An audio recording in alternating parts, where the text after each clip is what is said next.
Hey there, let's talk about that sneaky yellow watermelon Tonberry. It might look cute, but trust me, it can be a tough nut to crack.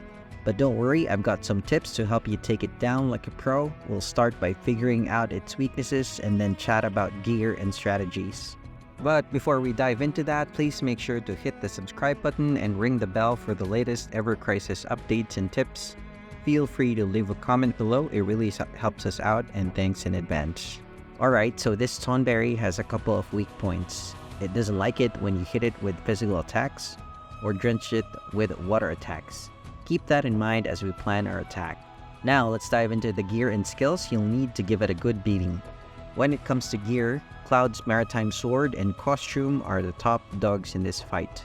But here's the catch, you want to level it up to 90 to unlock the Sigil skill. It's a game changer, seriously.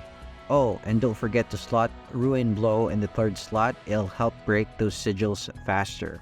Now, if you didn't get lucky with the banner jaws, don't sweat it. You can always go with Lucia's Serpent Eater, Matt's Orthodox Raven, or Red 13's Noble Caller.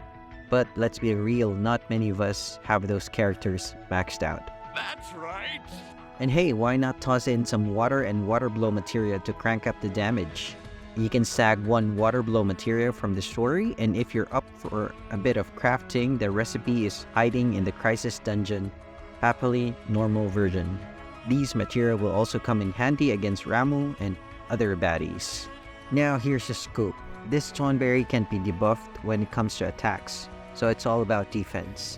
Grab some barrier materia to keep your team safe.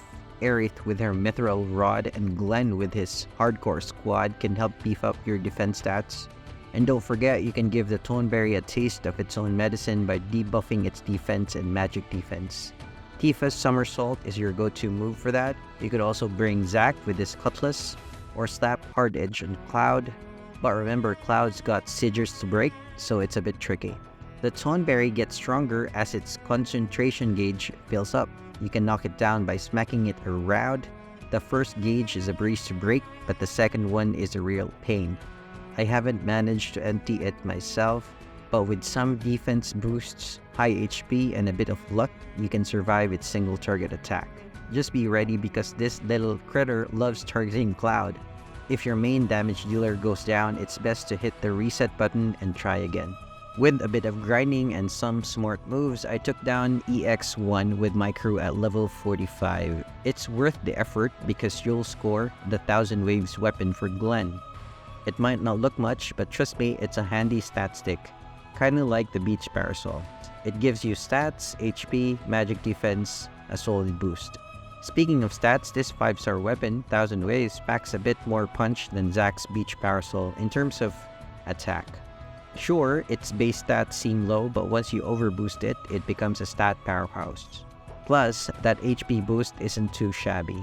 So all in all, it's definitely worth the grind, especially if you want your team to pack a serious punch and tackle some tougher challenges. So now you're armed with the knowledge to take on the Watermelon Tone Menace and snag some sweet rewards. And that's it for Yellow Tonberry. If you find this guide useful, type the yellow in the comments so I will know. Feel free to share with your friends as well. Till next time, adventurers, see you in the world of Final Fantasy Ever Crisis.